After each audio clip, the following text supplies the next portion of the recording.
오늘 하나님 말씀은 신약성경 요한복음 제1장입니다. 요한복음 제1장 9절부터 14절에 있는 말씀까지입니다. 말씀을 봉독해 드립니다. 참 빛, 곧 세상에 와서 각 사람에게 비추는 빛이 있었나니 그가 세상에 계셨으며 세상은 그로 말미암아 지은 바 되었으되 세상이 그를 알지 못하였고 자기 땅에 오매 자기 백성이 영접하지 아니하였으나 영접하는 자 곧 그 이름을 믿는 자들에게는 하나님의 자녀가 되는 권세를 주셨으니 이는 혈통으로나 육정으로나 사람의 뜻으로 나지 아니하고 오직 하나님께로부터 난 자들이니라. 말씀이 육신이 되어 우리 가운데 거하심에 우리가 그의 영광을 보니 아버지의 독생자의 영광이요 은혜와 진리가 충만하더라. 아멘. 사랑과 축복의 메시지 나눕니다. 사랑하고 축복합니다. 사랑하고 축복합니다. 감사합니다. 오늘은 신약성경 요한복음 1장 9절부터 14절에 있는 말씀을 중심해서 왜 육신을 입고 오셨는가라는 제목으로 말씀을 선포하고자 합니다. 여러분, 사람이란 어느 누구나 자신의 신분에 따라 행동을 하고자 하는 것이 모든 사람들의 일반적인 경우입니다. 그래서 일국의 대통령은 대통령의 신분에 따라 행동을 해야 되고 반면에 일반 국민은 국민으로서의 평등한 모습으로 행동을 하면 되는 것입니다. 특별히 옛날에는 종종 왕들이 백성들의 삶이 어떠한가 그 생활을 구석구석 살피기 위해서 왕복 대신에 누더기 옷을 걸치고 백성들의 생활을 살피기도 했습니다. 그래서 어느 집에 들어가 먹을 것을 요구했다가 왕들이 문전박대를 당하는 경우도 있었고 때로는 누더기를 걸치고 어느 집에 들어가서 하룻밤을 묵고자 할 때 오히려 쫓겨나는 그런 경우도 없지 않아 있었습니다. 그런데 만약 왕이 실제로 왕복을 입고 백성들을 찾아갔다면 백성들은 그 자기 집을 방문한 왕을 어떻게 대우할 것 같습니까? 아마 최고의 정성을 당해서 왕을 대접하고 영접할 것입니다. 그런데 그와 같은 경우가 2000년 전에 저 이스라엘 베들레헴에서도 그와 같은 일이 있었습니다. 하나님께서는 이 세상의 왕으로 그리고 죄인들을 구원할 메시아로 예수 그리스도를 우리에게 선물로 보내주셨습니다. 그분은 분명 왕으로 이스라엘 땅 베들레헴으로 오신 것입니다. 그러나 모든 사람들은 하나님께서 보내신 바 예수님이 그들의 왕이라는 사실을 알지를 못했습니다. 아니, 그들은 자신들의 왕으로 오실 예수 그리스도를 영접하지도 않았습니다. 그래서 오늘 본문 11절의 말씀을 보면 예수님이 자기 땅에 오매 자기 백성이 예수님을 영접하지 않았다라고 기록되어 있습니다. 그렇지만 오늘 본문 14절의 말씀을 보면 이렇게 기록됩니다. 시작. 말씀이 육신이 되어 우리 가운데 거하심에 우리가 그 영광을 보니 아버지의 독생자의 영광이요 은혜와 진리가 충만하더라. 아멘.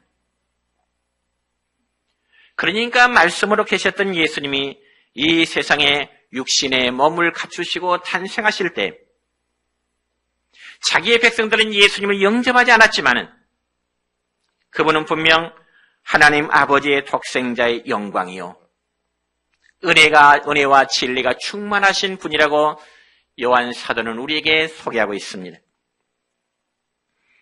그러므로 말씀으로 계셨던 예수님이 사람의 몸을 입으시고 이 세상에 오신 사건이야말로 한마디로 천지개벽할 만한 사건입니다. 여러분 생각해 보세요. 영으로 존재하시고 혹은 말씀으로 존재하셨던 예수님이 사람의 형태로 이 세상에 오신다는 사건이 얼마나 놀랄만한 사건입니까? 그렇다면 말씀이 육신이 되어 우리 가운데 오신 그 목적이 무엇일까요? 첫째로 예수님이 육신의 입으심은 속죄의 피를 흘려주시기 위함인 것입니다. 여러분, 성경에 보면은 피가 없이는 죄의 사함을 받을 수 없다는 것이 바로 하나님이 우리에게 보여주신 속죄의 법칙입니다. 그래서 구약의 백성들은 소나 양이나 비둘기와 같은 이런 짐승들을 잡아서 피를 흘리게 함으로써 인간의 죄를 대속하도록 하는 하나의 제물로 삼았던 것입니다.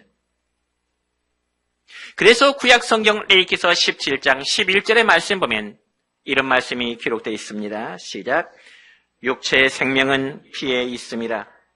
내가 이 피를 너희에게 주어 제단에 뿌려 너희의 생명을 속죄하게 하였나니 생명이 피에 있으므로 피가 죄를 속하느니라. 아멘. 그러므로 사랑하는 성도 여러분이여, 성경에 보면은 피라는 단어가 무려 700번 이상 기록되어 있습니다. 왜냐하면 피가 없이는 모든 죄인들의 죄를 이제 죄인이 구원받을 수 없기 때문에 우리가 성경 창세기부터 성경 마지막 요한계시록까지 말씀 보면은 피의 강이 흐르고 있다고 해도, 성경 속에 피의 강이 흐르고 있다고 표현해도 결코 지나친 과언은 아닐 것입니다. 그래서 종교개혁자 마르틴 루터는 말하기를 우리가 성경 어디를 넘겨봐도 그 속에는 그리스도의 피가 강물처럼 흐르고 있다는 표현을 했습니다. 옳습니다. 사랑하는 성도 여러분이여, 성경 속에 흐르고 있는 그리스도의 피를 보시기 바랍니다. 그 피는 바로 저와 여러분의 죄를 대신하고자 하셨던 바로 그 피인 것입니다. 그래서 어떤 사람이 여러분에게 묻기를, 당신은 이 세상에 무엇 때문에 태어나셨습니까? 그렇게 묻는다면, 나는 피를 흘려 죽게 해서 이 세상에 태어났습니다, 이렇게 말한 사람은 아마 한 사람도 없을 것입니다. 그렇지만 주님은 2000년 전에 이 세상에 피를 흘리시기 위해서 하나님의 보내심을 받고 우리 가운데 찾아오신 것입니다. 그렇기 때문에 신약성경 로마서 3장 25절의 말씀 보면 이런 말씀이 기록되어 있죠. 시작. 이 예수를 하나님이 그의 피로써 믿음으로 말미암는 화목 제물로 세우셨으니 라는 말씀입니다. 그러므로 하나님의 독생자 예수님이 육신을 입으시고 이 세상에 오시되 죄인들의 결혼 관계를 통해서 오신 것이 아니라 우리가 신앙 고백하듯이 성령으로 잉태하여 이 세상에 오신 것입니다. 그렇기 때문에 구약성경 창세기 3장 15절의 말씀 보면은 예수님을 남자의 후손이 아니라 여자의 후손이라고 소개하고 있습니다. 여러분 생각해 볼까요? 남녀 간의 관계를 통해서 자식을 낳으면은 히브리인들의 문화나 우리의 문화는 역시 남자의 자식이라는 개념으로 이제 이해를 합니다. 그러나 예수님은 전혀 남자를 가까이 하지 아니한 그 상태에서 마리아의 몸을 통하여 성령으로 잉태되기 때문에 남자의 후손이라 말하지 아니하고 바로 여자의 후손이라고 소개하고 있습니다. 물론 그런 일은 이미 하나님의 천사가 요셉에게 나타나 예고한 적이 있습니다. 그 말씀이 바로 마태복음 1장 20절의 말씀인데 같이 읽습니다. 다윗의 자손 요셉아, 내 아내 마리아 데려오기를 무서워하지 말라. 그에게 잉태된 자는 성령으로 된 것이라. 아멘. 그러므로 성령으로 잉태하신 우리 예수님은 피 흘려 죽으시기 위해서 인간의 몸을 입으시고 이 세상에 찾아오신 것입니다. 그리고 예수님이 영으로는 속죄 피를 흘려 주실 수가 없기 때문에 그 예수님은 바로 육신을 입으셔야만 했던 것입니다. 그래서 예수님께서 이 세상에 오심의 목적에 대해서 마가복음 10장 45절에 보면은 주님은 우리에게 이런 말씀하십니다. 시작. 인자가 온 것은 섬김을 받으려 함이 아니라 도리어 섬기려 하고 자기 목숨을 많은 사람의 대속물로 주려 함이니라. 아멘. 그러니 예수님께서 이 세상에 오심은 속죄의 피를 흘려주시기 위함이라는 것입니다. 그리고 두 번째로 예수님의 육신을 입으심은 하나님을 우리에게 보여주시기 위함인 것입니다. 오늘 본문 14절의 말씀입니다. 같이 읽습니다. 말씀이 육신이 되어 우리 가운데 거하심에 우리가 그의 영광을 보니 아버지의 독생자의 영광이요 은혜와 진리가 충만하더라. 아멘. 여러분, 이 말씀은 하나님의 말씀이 되어 우리 가운데로 오셨다, 그렇게 말씀하고 있습니다. 또한 요한복음 1장 18절 말씀입니다. 시작. 본래 하나님을 본 사람이 없으되 아버지 품속에 있는 독생하신 하나님이 나타내셨느니라. 아멘. 여러분, 하나님은 영이시기 때문에 우리의 눈으로는 하나님의 존재를 바라볼 수가 없습니다.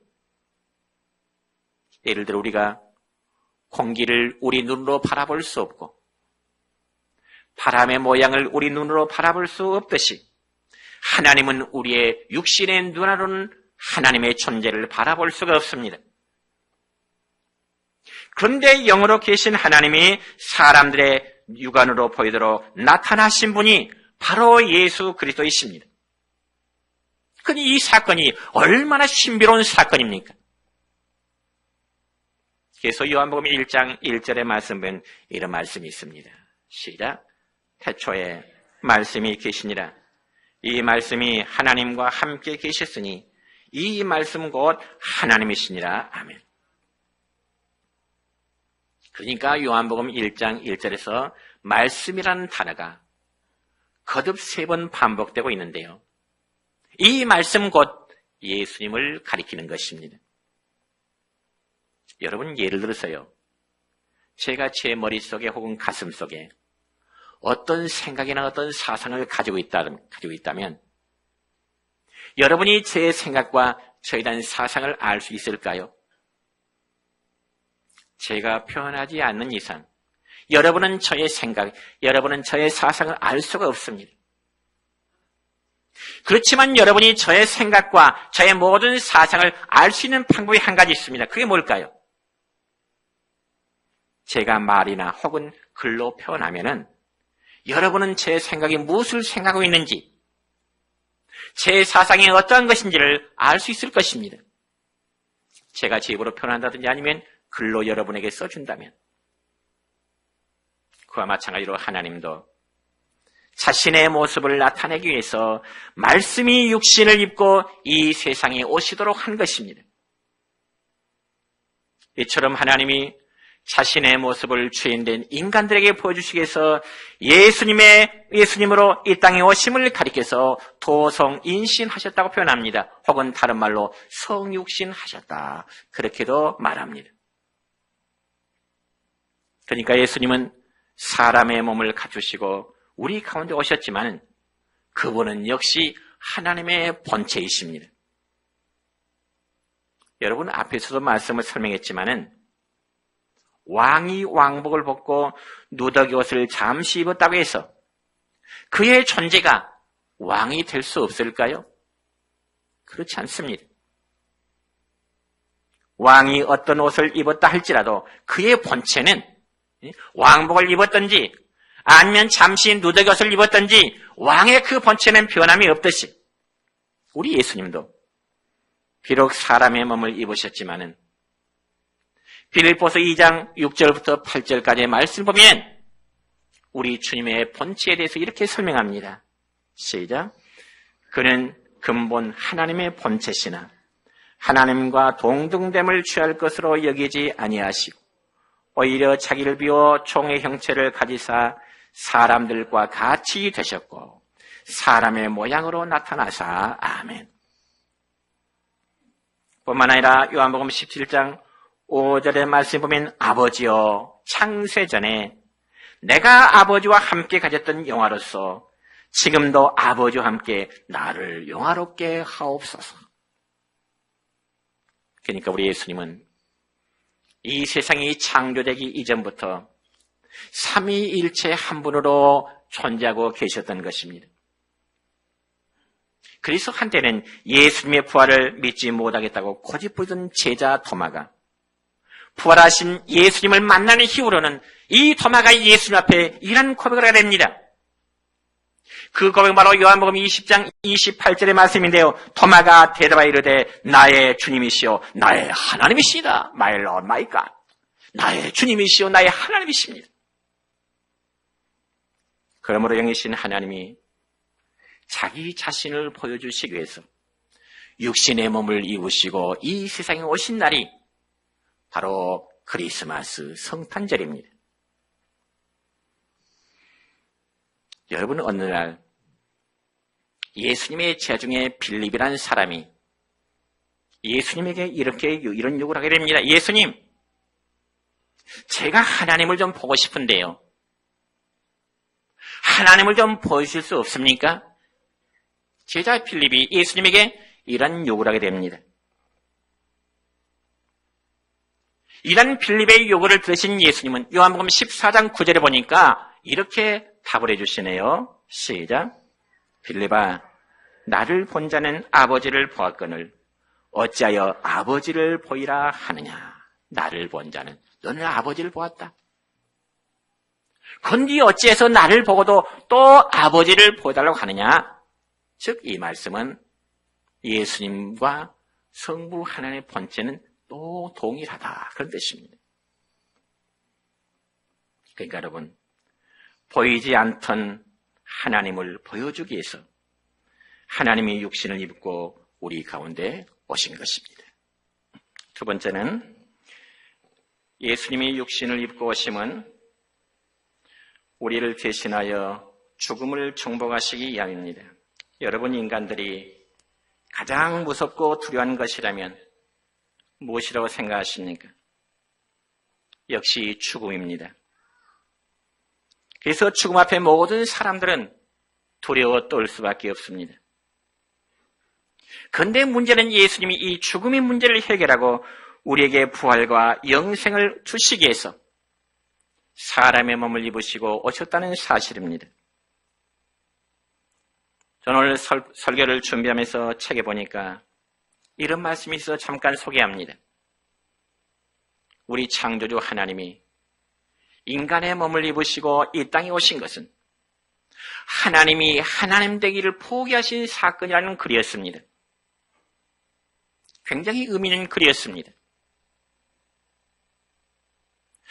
우주 만물을 창조하신 하나님이 사람의 몸을 입으시고 이 세상에 오신 것은 하나님이 하나님 자신됨을 포기하는 사건이라고요. 그리고 인간이 자신을 포기할 수 있는 최고의 행동은 죽음인데 그리스도는 자신을 죽음에 내어주신 것입니다. 그러나 그 죽음은 죽음 그 자체로만 끝나는 것이 아니고 다시금 그 죽음을 정복하셨던 것입니다. 여러분처럼 아담 한 사람의 범죄로 말미암아 온 인류에게 죄와 벌이 임했지만은 예수님 한 분이 모든 인류를 대표해서 사망과 권세를 이기시고 부활하심으로 그 주님은 죽음을 정복하시게 된 것입니다. 그러니 우리는 이제 그를 믿는 자마다 영생함을 얻고 부활함에 동참하게 될 수 있는 것입니다. 그리고 예수님은 죽음의 종노릇을 죽기를 무서워하는 인간을 죽음에서 해방시켜서 영생과 부활을 주시려고 인간의 몸을 입으시고 우리 가운데 탄생하시게 된 것입니다. 그러면 사랑하는 성도 여러분이요, 이제부터 우리는 예수님을 믿는 자마다 멸망하지 않고 영생을 얻으며 또한 생명의 부활 얻게 됨을 믿으시기를 축원합니다. 참으로 예수님 자신은 몸소 죽임을 당하시고 부활하심으로써 죽음의 문제를 우리에게 해결해 주셨습니다. 그래서 신약성경 로마서 10장 9절부터 10절까지의 말씀을 보면 이런 말씀이 있습니다. 시작.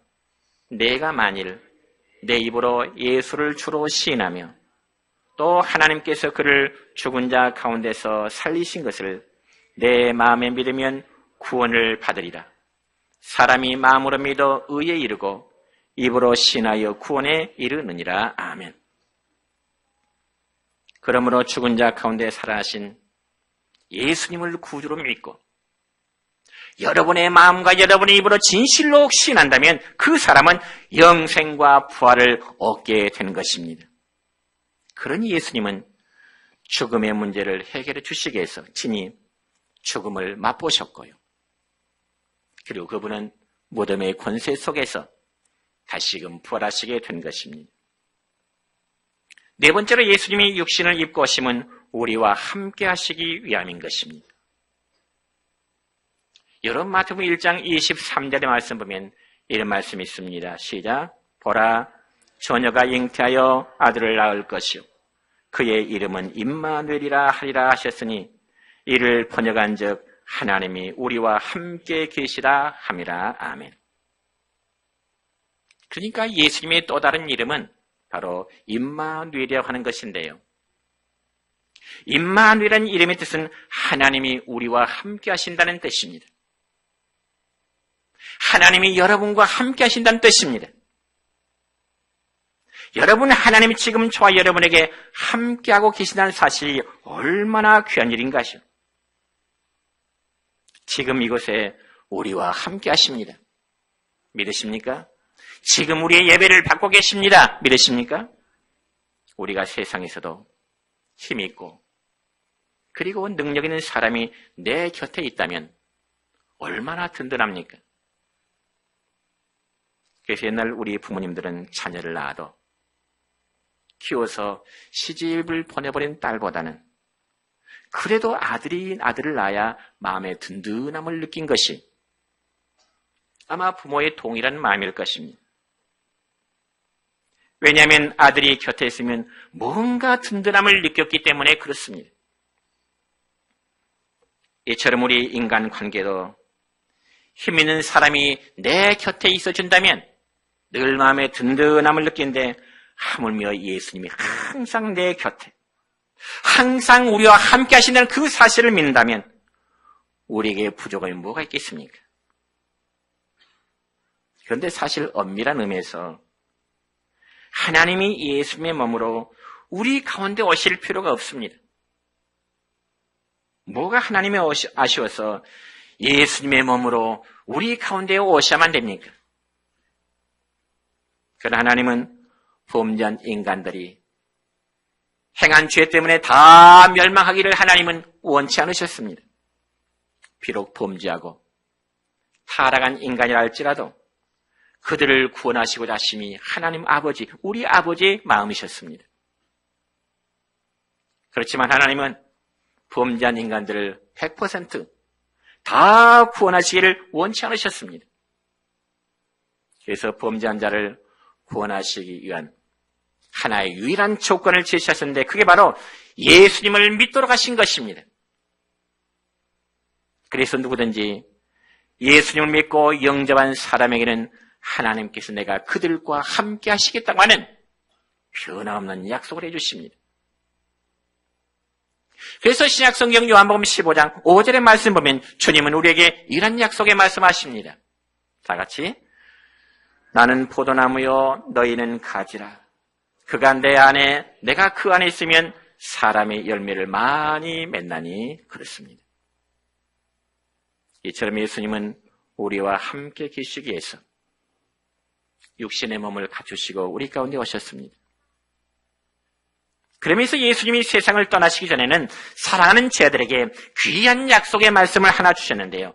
과연 그 약속의 말씀이 무엇일까요? 그것은 바로 성령 곧 보혜사를 너희에게 보내주시겠다고 하는 그 약속을 제자들에게 그리고 오늘 우리에게 말씀하셨습니다. 그러면서 그 보혜사 성령은 항상 우리 속에 믿는 자들 삶 속에 함께 계시겠다는 약속을 하십니다. 그래서 요한복음 14장 16절의 말씀 보면 이렇습니다. 시작.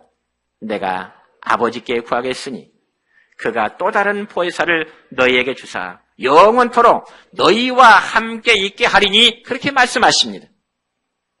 그렇습니다.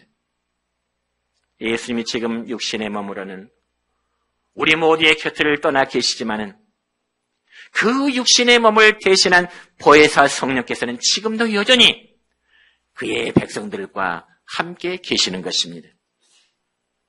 이제 말씀했습니다. 예수님이 왜 육신을 입으시고 우리 가운데 오셨을까요? 그것은 저와 여러분이 행한 죄 때문에 우리를 대신해서 속죄의 피를 흘려주시기 위함이고요. 또한 그 예수님은 하나님의 본체를 우리에게 보여주시기 위함입니다. 그래서 하나님은 영이시기 때문에 보이지 않지만은 그래도 우리에게 하나님의 존재를 보여주시기 위한 유일한 방법은 곧 그분이 예수님이라는 사람의 몸을 갖추시고 우리 가운데 오셨다는 사실입니다. 그리고 예수님이 육신을 입으심은 곧 죽음을 정복하시기 위함이었습니다. 그 증거로 주님은 죽음의 권세를 깨뜨리시고 주님은 다시금 부활하셨습니다. 마지막 우리 주님이 육신을 입으심은 그를 믿는 모든 성도들과 영원토록 함께 하시고자 함입니다. 그러므로 금년에도 맞게 되는 성탄의 기쁨이 여러분 가정 위에 함께 하시기를 우리 주님의 이름으로 축원합니다.